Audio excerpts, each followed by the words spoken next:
ঐতিহ্যবাহী ঢাকা মেডিকেল কলেজের স্বাস্থ্য খাতে বড় পরিবর্তনের ইঙ্গিত মিলেছে।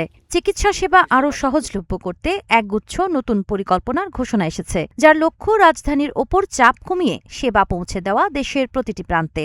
ঢাকা মেডিকেল কলেজ হাসপাতালের ৮১তম প্রতিষ্ঠাবার্ষিকী অনুষ্ঠানে প্রধানমন্ত্রী তারেক রহমান ঘোষণা দেন, সরকারি পর্যায়ে ২৫,০০০ মিডওয়াইফ নিয়োগ দেওয়া হবে। তিনি জানান, জেলা ও উপজেলা পর্যায়ে স্বাস্থ্যসেবা আরও শক্তিশালী করতে ৫১ শয্যার হাসপাতালগুলো পর্যায়ক্রমে ১০০ শয্যায় উন্নীত করা হবে। পাশাপাশি চিকিৎসার মান বাড়িয়ে গ্রামাঞ্চলের রোগীদের অপ্রয়োজনে ঢাকায় আসার প্রয়োজন কমানো হবে। এ সময় তিনি জ্যেষ্ঠ চিকিৎসকদের প্রান্তিক এলাকায় গিয়ে নিয়মিত সেবা দেওয়ার আহ্বান জানান।